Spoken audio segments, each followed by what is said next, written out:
안녕하세요. 살아있는 책 산책입니다. 오늘 산책길의 책은 토마스 바셰크의 팀워크의 배신입니다.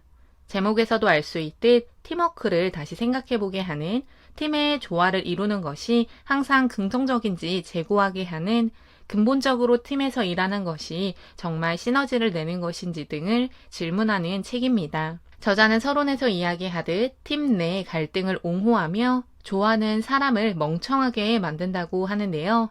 조화를 지나치게 강조하는 조직은 의심해야 한다고 이야기하고, 이렇게 팀을 조화롭게만 만들어가는 사람을 유화주의자라고 부른다고 합니다. 진정한 팀워크는 갈등 속에서 시작된다고 저자는 말하고 있으며, 협력을 위해서는 팀 내 갈등이 필수적이라고 합니다. 이 책의 저자인 토마스 바셰크는 독일의 철학 잡지 호에 루프트의 편집장이자 저널리스트라고 합니다.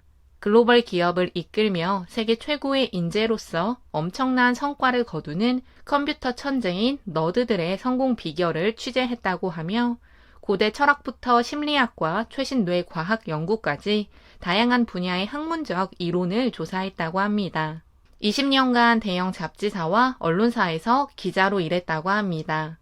저서로는 노동에 대한 새로운 철학, 생각의 조각들, 철학적 이성을 위한 이완 훈련 등이 있다고 합니다. 저자가 말하는 유화주의자들의 특성과 팀워크가 항상 좋은 것은 아니라는 것, 컴퓨터 천재 너드들의 이야기 위주로 오늘의 책 소개를 진행하겠습니다. 지성과 창의성은 팀에 아부하라고 있는 것은 아니라고 합니다. 하지만 유화주의자들은 팀의 조화를 위해서 상사에게 아부하고 자신의 의견을 제대로 이야기하지 않는다고 합니다. 그들의 이데올로기는 팀 정신이며 그들의 전략은 감성 지수라고 하는데요. 그들은 또한 명확한 자기 주장, 자신의 입장 없이 소통과 통합을 추구한다고 합니다. 게다가 유화주의자는 갈등이 없는 팀의 조화로운 상태를 위해 누구에게도 상처를 주지 않으려고 하며 친절이라는 중독에 빠져 잠재적 친절 괴물이라고 합니다.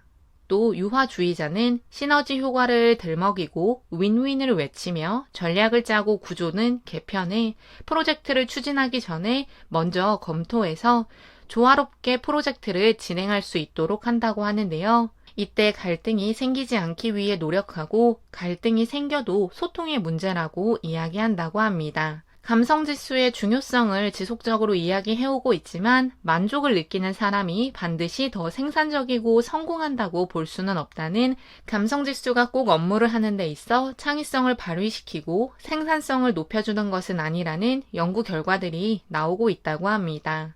그런 주장을 하는 심리학자도 많아졌다고 하는데요. 가정에서, 학교에서, 직장에서 느끼는 불만이 강력한 동력이 되어 오히려 행복이 자기 만족으로 이어질 수 있다고 책에서는 말하고 있습니다. 저자는 또한 많은 팀에서 일한 경험을 토대로 팀이 과대평가되었다고 결론을 내리고 있습니다. 팀워크는 정말로 비창조적인 것이며 따분하고 무의미하고 한심할 수 있다고 합니다. 기업 자문가 라인하르트 슈프랭어는 우리가 팀이라고 부르는 것은 고지식한 대중의 선전포고로 재능 있는 천재들을 평범한 사람들 앞에 무릎 꿇리는 짓이라고 이야기하고 있으며, 모든 것이 뒤섞여 개성을 잃는다고 합니다. 또한 팀이라는 구실로 재능이 없는 자들이 재능이 뛰어난 사람들과 평등해진다고도 하고 있습니다.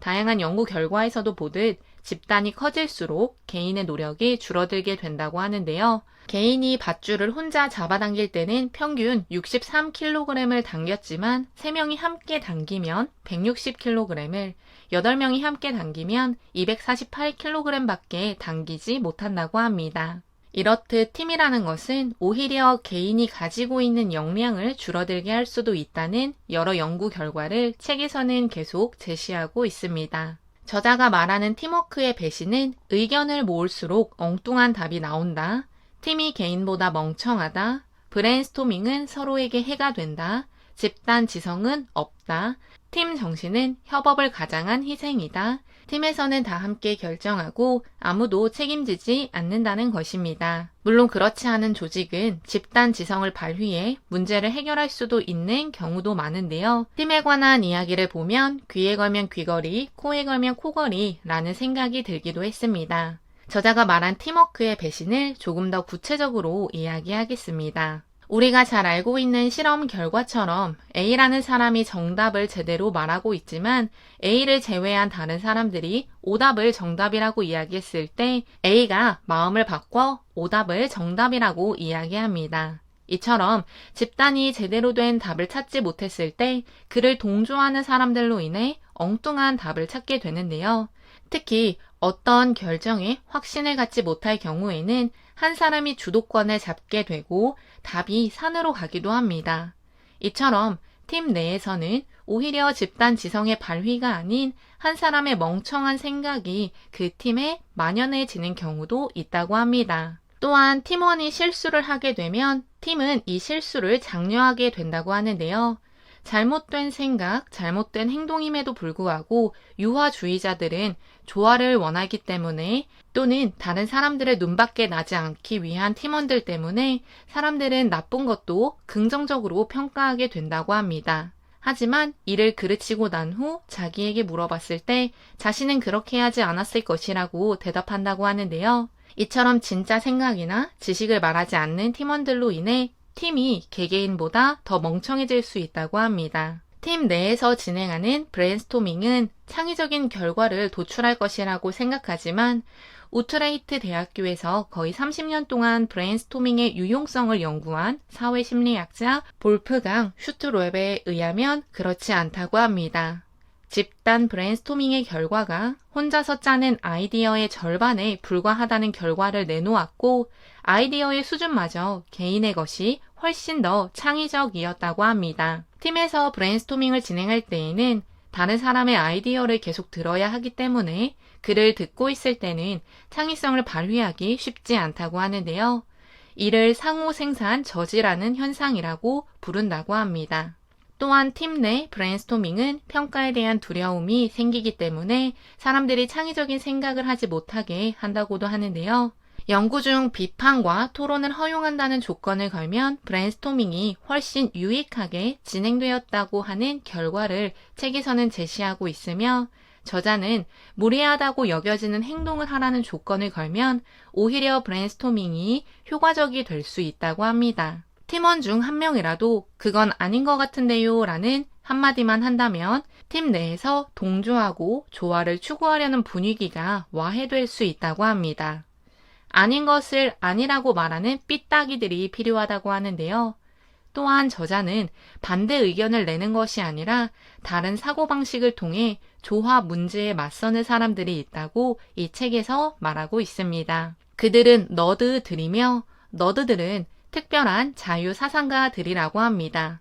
너드는 특히 컴퓨터를 비롯한 과학, 기술 분야에 푹 빠진 사람들을 의미한다고 합니다. 한편으로는 멍청하고 신경이 쓰이며 비효율적이고 매력없는 사람을 이야기하지만 한편으로는 지능이 뛰어나되 일방적인 사람, 자기만의 취미나 일에 미친 사람을 일컫는다고 합니다. 약간은 기술광, 약간의 마니아, 약간은 불쌍한 뚱땡이가 결합된 단어라고 하는데요. 대표적인 너드에는 애플의 공동 창립자 스티브 워즈니악과 빌 게이츠가 있다고 합니다.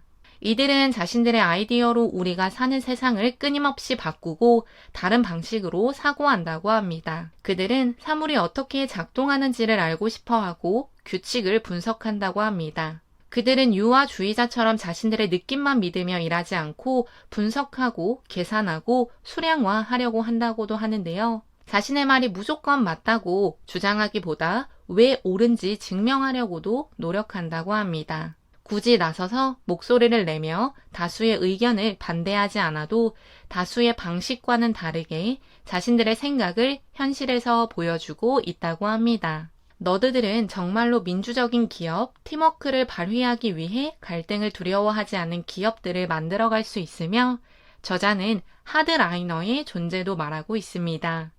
자신의 의견을 분명히 밝히고 책임을 지지만 다른 사람과 협력할 줄도 아는 사람을 하드라이너라고 하는데요.